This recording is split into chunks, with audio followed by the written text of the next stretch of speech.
예, 화요일 묵상의 시간입니다. 당신은 생수를 흘려보내는 상수도인가? 쓰레기를 흘려보내는 하수도인가? 당신은 생수를 흘려보내는 상수도인가? 쓰레기를 흘려보내는 하수도인가? 자, 이런 제목으로 또 오늘 묵상 시작하겠습니다. 우리가 이 땅에 태어나 살아가면서 항상 물질이나 인간 그리고 하나님과의 관계 가운데 살아가게 되는데 어떤 것을 우선순위로 선택하느냐 하는 것이 우리의 현재 삶의 그 길만이 아니라 영원한 삶, 우리의 미래의 삶의 길까지도 바꿀 수 있다라는 걸 살폈습니다. 이 세상은 일부러는 아닌지는 몰라도 물질과의 관계가 항상 최고 우선순위가 될 수밖에 없는 그런 삶을 살아가고 있는데 물질과의 관계로 인해서 사람과의 관계도 외면하고 무시하고 또 결과적으로 오직 자기의 만족과 유익을 위한 삶만을 살아가는 것은 자기 자신에게 당장은 아마 만족과 쾌감을 줄지는 몰라도 그런 삶은 결코 영원한 삶의 길에서 눈을 멀게 하는 거다라는 거 잊지 말아야 됩니다. 그래서 우리는 물질 관계보다 비록 손해가 돼도 인간과의 관계를 우선순위에 두어야 되고 더 나아가 모든 관계와 삶 속에서 하나님과의 관계를 최우선에 두고 살아갈 때 하나님이 나의 창조주 되시고 구원자 되시며 나의 아버지이심을 믿고 그렇게 믿음으로 살아갈 때 비로소 바른 인간관계의 중요성과 물질 관계에 있어서 물질의 종이 되는 게 아니라 물질을 바르게 사용하고 적절하게 소유하고 함께 나눔으로 하나님이 우리에게 기대하시고 소망하시는 그 공평한 삶과 사회를, 그러니까 하나님의 나라를 만들어서 내 자신만 행복한 삶이 아니라 우리 후대들에게까지 행복을 누리는 그런 삶을 만들어낼 수 있는 겁니다. 관계 우선순위 바르게 정하는 거 너무너무 중요합니다. 그래서 아브라함은 조카 롯과의 그 분쟁이 일어날 때 물질보다 사람을 먼저 생각하는 모습. 결국 그렇게 하려다 보니까 손해를 볼 수밖에 없었지만 또 기꺼이 그렇게 손해를 선택하는 삶을 살아가죠. 그거는 아브라함이 하나님을 향한 굳건한 믿음이 항상 우선순위를 두고 살아간 그런 삶의 결과로서 그가 그렇게 하나님을 믿는 하나님과의 관계에 바르게 서게 되니까 물질에 얽매여서 가족과 다투고 친지와 다투고 친구와 다투고 그렇게 하지 않고 비록 손해를 보고 불편한 삶이 된다고 해도 바른 선택을 하는 참 믿음의 열매가 있는 삶을 보여주는 거죠. 그 결과 하나님이 오히려 아브라함의 물질과 그 삶을 책임져 주시는 것을, 그 축복을 누리는 것을 우리가 볼 수 있었습니다. 자, 그 이후에 이제 계속되는 14장에서는 이 메소포타미아 지역의 이 나라들이 연합군을 이루어서 이 소돔과 고모라 지역을 비롯한 레반트 지역의 나라들을 짓밟는 그런 얘기가 나옵니다. 그러니까 이 소돔과 고모라를 비롯한 이 레반트 지역에 있는 나라들이 분위기로 봐서 메소포타미아 지역에 있는 나라들의 어떤 통치를 벗어나려고 한 거죠. 그래서 이제 전쟁이 벌어지는 얘기인데 엘람이 이 셈의 아들들 중에 그 하나였지 않았습니까? 그 엘람이 세운 그 엘람 땅에 있는 그 엘람이나 또 시날, 그러니까 바벨탑 사건을 벌였던 이 갈대아 우르 땅의 시날에 있는 그런 남쪽 지방뿐만이 아니라 엘라살 같은 경우는 아수르를 이 고대식으로 일컫는 말이었기 때문에 그 니누의 지역이었을 것이고 고임 같은 경우는 출처가 불분명하지만 히타이트 족속과 연결되어 있는 어떤 지금의 터키 지역으로 보거든요. 그렇다면 이제 우리가 유추할 수 있는 것이 아마도 이 시기 이전에 이미 광범위한 지역에 걸쳐서 서로 뺏고 뺏기는 전쟁들이 수시로 있었다라는 거죠. 그래서 굴복한 나라들이 속국처럼 조공을 바쳐야 하는 그런 식의 삶을 살아왔던 것을 우리가 볼 수 있는 겁니다. 그러니까 세계사적인 고대 역사 기록 중에 지금까지 발견된 것을 볼 때 이 페르시아만 근처의 이 엘람이 레반트 남부 지역까지 통치했다. 이런 기록은 사실 나오지는 않고 있습니다. 그러나 아직 고고학적으로 밝혀지지 않은 것이지 성경의 이런 사건을 통해 우리가 볼 수 있는 것은 분명히 아마 이런 일들이 있었을 거라는 것을, 그것이 사실일 거라는 것을 우리가 분명히 또 유추할 수 있습니다. 어찌됐든 메소포타미아 지역의 통치를 거부한 이 레반트 지역의 가나안 족속들에 대해서 메소포타미아 지역의 연합군들이 이제 공격을 하게 되는데 그 공격 여정을 보면 이제 여러분 파워포인트를 나눠드리는 나온 자료들을 잘 보셔야 됩니다. 그냥 말로만 들으면 뭐가 뭔지 남의 땅, 네 땅 어떻게 알겠습니까? 짜증만 나거든요. 그래서 그런 지도를 시각적인 자료를 잘 보시면서 우리가 성경을 읽고 묵상하면 훨씬 더 재밌고 좋습니다. 자, 그래서 그 지도를 참고해 보면 이 왕의 대로가 있는데 그 왕의 대로를 따라 이제 침략을 해오는 거죠. 그러면서 어디까지 내려가냐면 그 홍해 지역인 아카바까지 다 정복을 해 나갑니다. 그래서 거인족으로 알려져 있었던 르바 족속도 점령을 당하고 요단강으로 흘러들어가는 강들 중에 아르논강과 야복강 사이에 르바 족속 지경에 살던 수스 족속도 점령을 당했고 나중에 모압 족속이 살게 되는 디본강 근처의 엠 족속 또 나중에 에돔 족속이 살게 되는 페트라로 유명한 그 세일 지역의 호리 족속까지 그러니까 홍해 동쪽 오늘날 아카바반까지 점령을 하고 그리고 이제 방향을 서쪽으로 돌려서 나중에 이제 아말렉 족속들이 살게 되는 그 가데스바네아 지역까지 다 점령을 하고 다시 방향을 북쪽으로 돌려서 소알 땅 및 그 소알 땅 그 밑에 살던 그 아모리 족속을 점령을 하고 그리고 이제 아브라함의 조카 롯이 살던 그 소돔과 고모라 지역의 소알 땅까지 다 휩쓸어 버립니다. 여기서 아브라함 당시에 존재하지 않던 그 아말렉에 대해서 언급을 지금 하고 있거든요. 본문을 보면 그런 걸 보면 이제 이 창세기의 저자가 모세잖아요. 그러니까 훨씬 후대에 아마 자료를 근거로 가지고 썼기 때문에 그렇게 적혀졌다고 볼 수 있습니다. 그러니까 모세 당시 가나안 지역의 형편이 그렇게 그대로 그 이 과거 역사를 적어가면서 그렇게 적용이 된 것 같아요.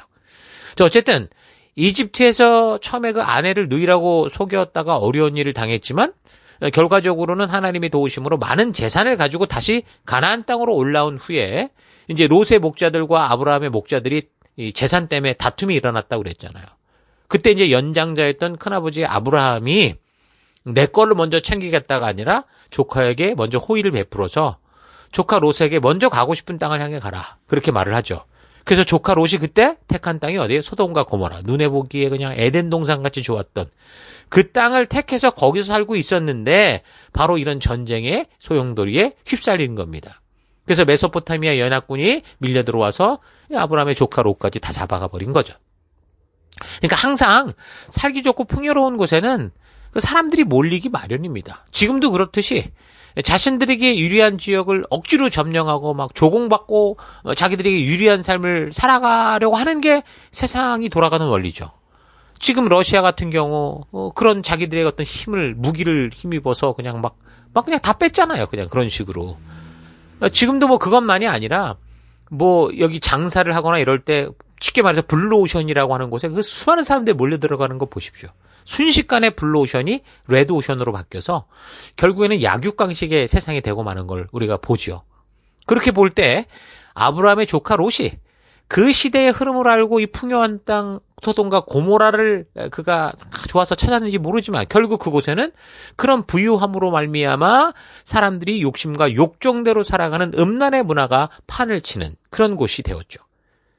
그리고 결국에는 모든 주변의 족속들로부터 항상 침입의 위협이 있는 그런 곳이 된 겁니다.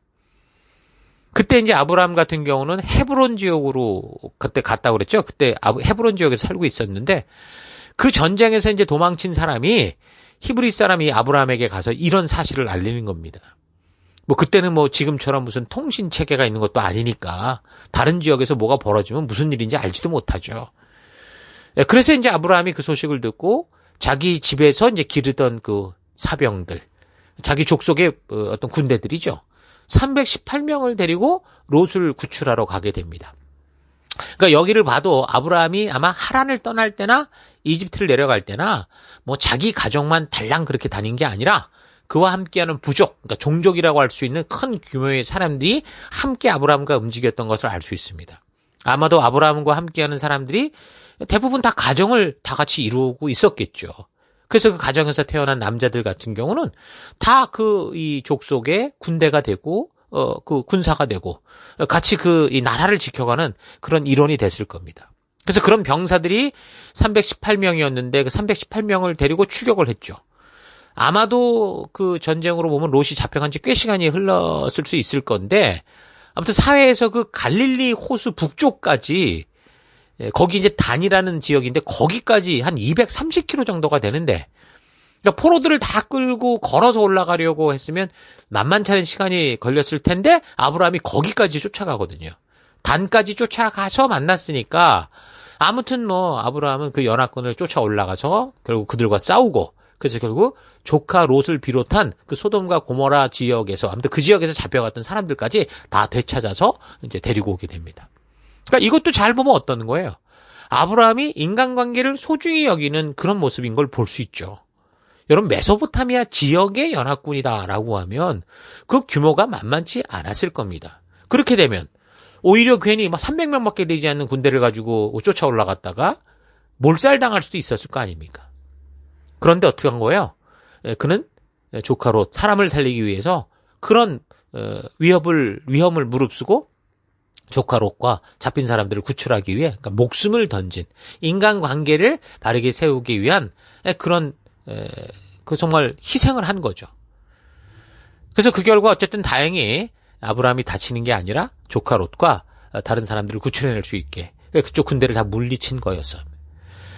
자, 그래서 이제 말 그대로 금이 환영을 하게 되는데 그렇게 승리하고 돌아오는 아브라함을 맞이하러 나오는 사람이 누구였냐면 소돔 지역 그 왕이었습니다. 이게 어디 도망갔다 왔는지 아무튼 소돔 왕이 그런 아브라함을 맞이하러 나오고 또 성경에 보면 아주 신비한 인물로 취급되는 살레망 멜기세덱이라는 사람도 나와서 그 아브라함을 영접합니다. 그때 보면 이제 이 소돔 왕 같은 경우는 입만 가지고 와서 뭐 생색을 내고 어떻게 해서든 자기 걸 챙기려고 하는데 이 멜기세덱 같은 경우는 그 전쟁에 지쳐서 돌아오는 아브라함의 군대를 위해서 떡과 포도주를 준비해서 들고 나와서 대접을 하고 또한 그 아브라함을 하나님의 이름으로 축복하는 걸 볼 수 있습니다. 여러분 기억하실 텐데 하나님께서 처음 그 아브라함을 하란 땅에서 부르실 때 뭐라고 그랬습니까? 아브라함을 축복하는 사람에게 하나님께서 복을 베푸실 것이고 아브라함을 저주하는 사람에게는 저주를 내릴 것이다 라고 말씀하신 적이 있죠. 근데 지금 이 멜기세덱이 뭘 하고 있어요? 아브라함을 축복하고 있죠. 그래서 이제 이 멜기세덱이라는 인물은 성경 외에 어디 다른 곳에 언급된 곳이 거의 없는데도 모든 믿는 자들의 이름에 아주 축복되고 존귀한 그런 존재로 언급이 되면서 아브라함의 이야기가 나올 때마다 함께 등장하는 것을 볼 수 있습니다. 이 멜기세덱은 전쟁의 위험을 이기고 온 그 아브라함에게 뭐 입만 떠벌리면서 뭐 환영한다 그러는 게 아니라 또 그런 기회를 통해서 아양을 떨어서 자기의 이권을 챙기고 자기의 명성을 높이려는 그런 소돔 왕과는 아주 차원이 다른 그러니까 진정한 위로와 축복을 전하니까 아브라함이 감격하는 거죠. 그래서 자기가 가져왔던 모든 것의 열의 하나를 자발적으로 줄 정도로 11조였던 원형이라고 그런 얘기도 나오는데 그럴 정도였습니다. 그러니까 사람의 진심이 전해지는 진정한 배려 같은 경우는 어때요? 그 배려를 받는 사람들로 하여금 더 소중한 것으로 되갚아주고 싶은 그런 마음을 들게 하는 것을 우리가 알 수 있잖아요. 여러분의 삶 속에서도 그래서 더 좋은 것을 받기 위해서가 아니라 무엇보다 우리의 삶 속에 하나님이 맡기신 생명들에게 정말 진정한 진심이 담긴 관심과 배려와 그들의 필요를 베풀고 채움으로 그래서 여러분의 셀이라는 이 공간이 마치 아브라함과 멜기세덱이 만나는 그런 축복된 공간이 되기를 바랍니다. 그런 사랑으로 인해서 많은 영혼들이 교회에 정착하게 된 것이고 그렇게 늘 하나님의 품 안에서 함께 살아가는 동역자가 될 수 있었던 겁니다. 자, 이 멜기세덱이 누구인가 하는 것은 지금 여기 본문에 나오는 창세기와 그다음에 시편 110편에 보면 다윗의 시에서 좀 언급이 되고 그리고 신약에서는 히브리서에서 언급되는 것 외에는요. 다른 정보들이 전혀 없습니다. 시편의 다윗도 그랬고 히브리서의 경우도 그래서 이 멜기세덱을 아주 신비한 존재로 생각한 것 같고 그래서인지 대부분 멜기세덱에 대해서 어떻게 연결해서 얘기를 하느냐 마치 예수님과 그 족보가 연결된 존재처럼 얘기를 합니다. 이 사람이 어쩌면 예수님이었을 수도 있다라고 그렇게 해석할 정도죠. 그러니까 이런 걸 보면 아브라함을 축복한 존재에 대한 하나님의 축복이라고 그 약속이 이루어진 것이라고 분명히 이렇게 볼 수 있는 겁니다. 자, 그런데 그냥 성경이 이 사건을 통해 보여주는 역사적인 흐름으로 우리가 멜기세덱이 어떤 인물인가라는 걸 생각해 볼 때 일단 그 당시에 예루살렘 지역과 관련된 그런 존재였을 거다라고 보이고요. 이 살렘 왕 멜기세덱이라고 했는데 여기서 살렘이라는 것은 예루살렘의 옛 명칭을 말하는 거거든요. 그래서 이제 그렇게도 보고 또 이제 저자인 모세 같은 경우 이 창세기 저자가 모세니까 그를 지극히 높으신 하나님의 제사장이다라고 표현하는 것으로 봐서 또 한 가지는 유대인 전승들을 참고해 볼 때 이 멜기세덱은 아브라함의 어떤 혈통의 조상과 그러니까 혈통적으로 관련이 있는 사람으로 본다는 거죠.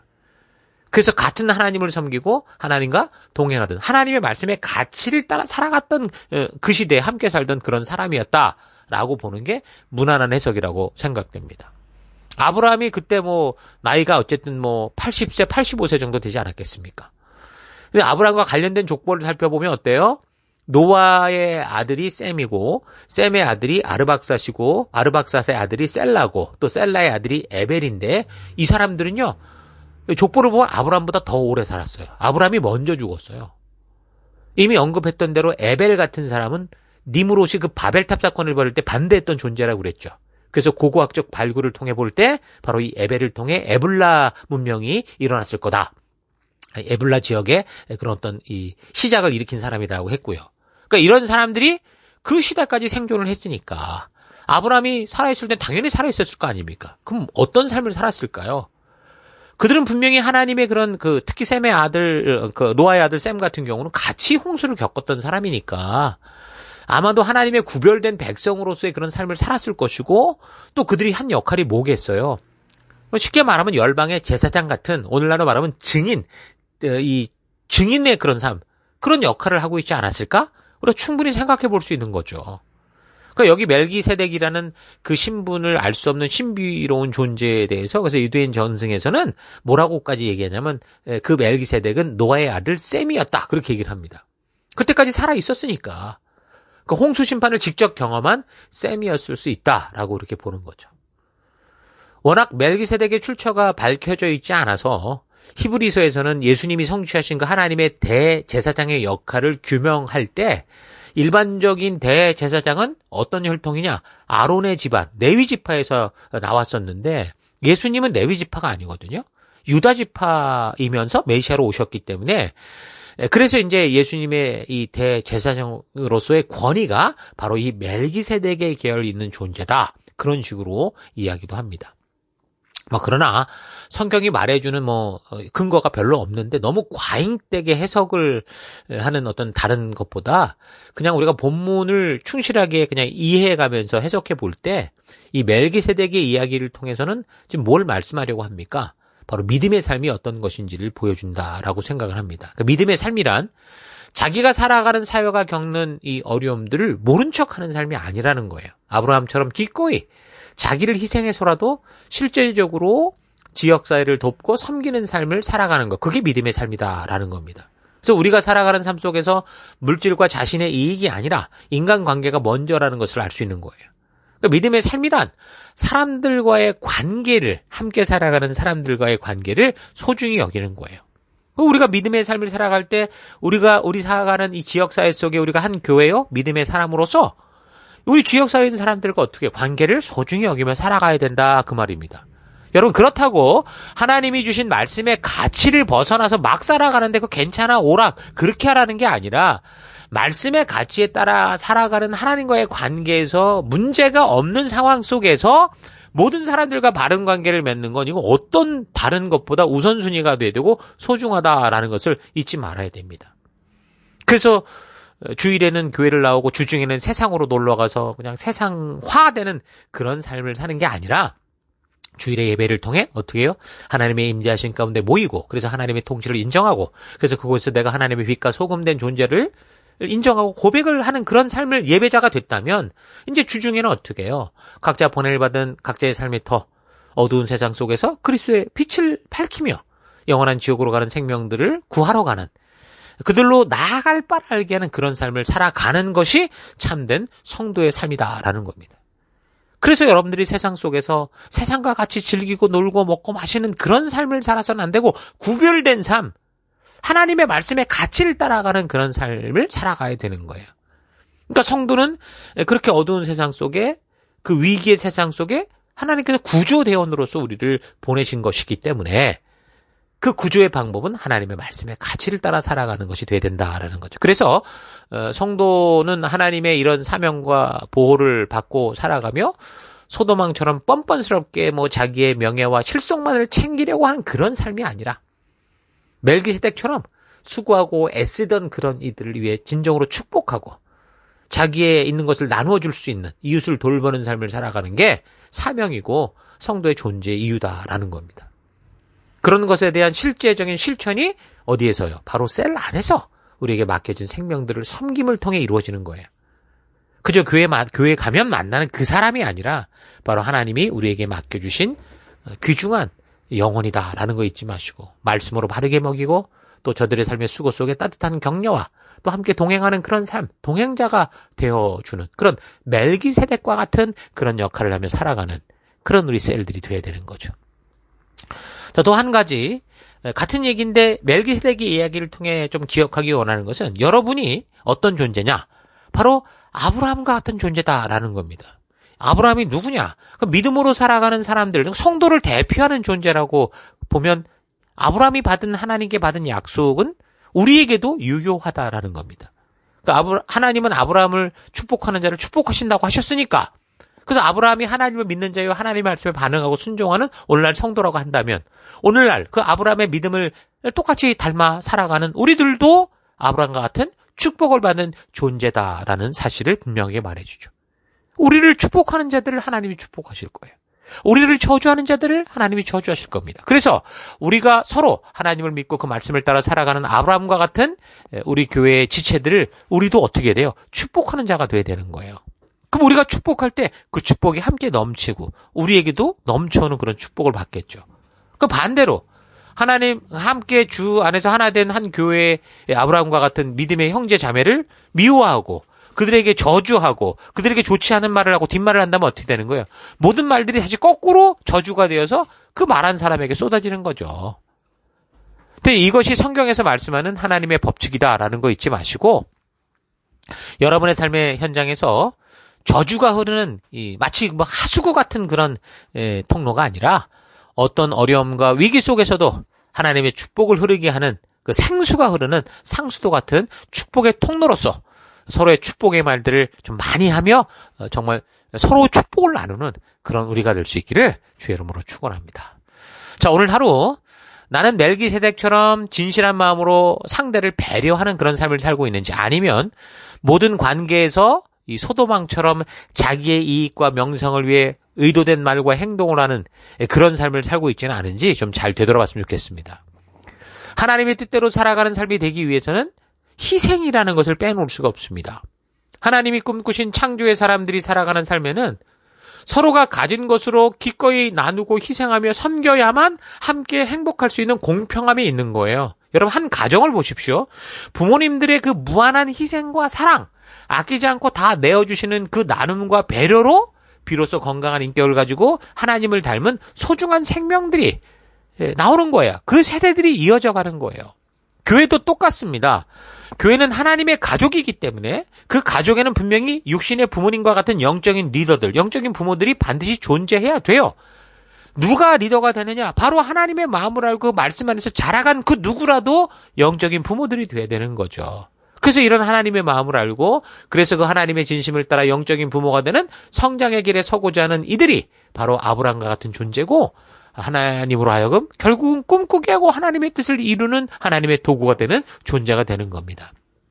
여러분이 부름받은 믿음의 삶은 바로 이렇게 영적인 아비가 되어 하나님 아버지의 마음으로 우리에게 맡기신 영혼들을 섬기고 세워서 저들이 다시 그 하나님의 진심을 아는 영적인 아비로 자라가게 하는 거다라는 거 잊지 마시고 그래서 여러분의 삶의 현장에서 여러분의 삶이 저주가 흐르는 마치 하수구 같은 통로가 아니라 그 어떤 어려움과 위기 속에서도 하나님의 축복을 흐르게 하는 생수가 흐르는 상수도 같은 이 축복의 통로로서 우리에게 연결된 모든 생명들을 영적인 아비의 마음으로 품어주고 그래서 저들의 마음속에 삶 속에 하나님의 진실한 뜻을 전할 수 있는 귀한 삶들이 될 수 있기를 주의 이름으로 축원합니다. 오늘 하루도 힘내십시오. 잠시 기도하겠습니다. 하나님께서는 나를 아브라함처럼 축복의 통로로 세워주셨는데 하나님의 축복을 전하고 예수님의 사랑을 전하는 생수를 공급하는 상수도 같은 통로가 아니라 오히려 세상에 그릇된 욕심과 저주가 흐르는 하수구 같은 통로가 되어 살아온 것을 회개합니다. 나도 모르게 이기적인 삶만을 추구하고 살게 하는 이 세상의 분위기와 문화를 바르게 분별하여 비록 내가 희생을 하고 손해를 본다고 해도 무엇보다 하나님 말씀의 가치를 따라 살아내는 내가 되기 원합니다. 하나님의 진심을 알아 내가 살아가는 곳곳에서 영적인 아비의 마음을 가지고 그 맡겨진 영혼들 속에 하나님의 진심을 전하여 저들이 또 다른 영적인 아비가 되어 하나님의 진심을 전하는 지체가 되기까지 세워나가는 그런 내가 되길 원합니다. 그래서 우리를 통해 이 교회를 통해 하나님 주의 마음이 주님의 축복이 흘러가는 생수를 흘려보내는 그런 거룩한 통로가 되게 하여 우리 하나님의 놀라운 일을 이루어내는 우리가 되기를 간절히 바랍니다. 오늘도 그런 삶 속에 날 이끄시고 함께 동행하신 하나님 감사드리고 예수님 이름으로 기도했습니다. 아멘.